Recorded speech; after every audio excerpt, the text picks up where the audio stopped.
dozen protesters were able to spend the night and have been all morning. And it's right next door to where the legislators all sit during session. So these people are being kicked out right now.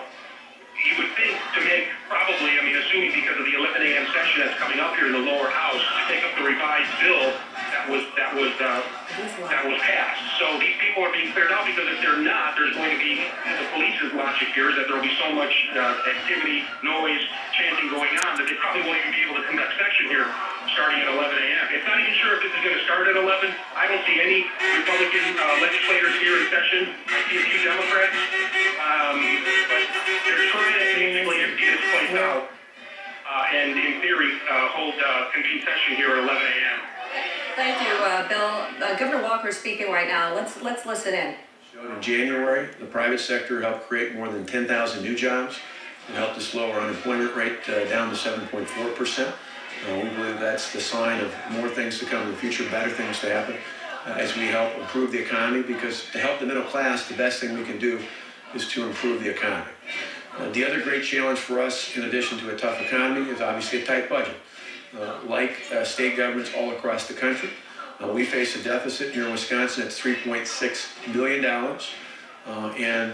What we proposed in this budget repair bill 4 weeks ago tomorrow was an effort to not only get under control fiscal year 11, which ends at the end of June this year, but to prepare to get our budget under control for the next 2 years starting July 1st. You've been looking at Governor Scott Walker. Now, we are told he is not in the state capitol right now. He's actually in Milwaukee addressing a group of reporters there, but obviously he is talking about what has ignited the passion and the debate and the fury that is taking place there in Madison right now, and that really is over the budget, how to bring the deficit under control, and workers' rights, collective bargaining rights. The Republicans of that state voting just yesterday to remove it from the budget bill and to diminish collective bargaining rights for union employees there. It has caused an outcry and an outrage from a lot of people who are there, and we see them. We see what is taking place here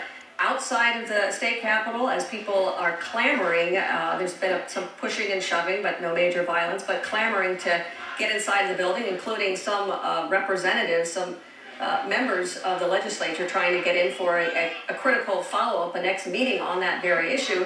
And our own producer, Bill Kirkos, inside, explaining that there's a lockdown inside, that there are people inside the building who can't get out, cameras, reporters, and demonstrators who are not allowed to leave the building. So what you're watching here is really a standoff, a lot of frustration, a lot of emotion. And we are going to go ahead and take a look at this. We're going to be monitoring this situation as it continues, as it unfolds. We're going to take a quick break.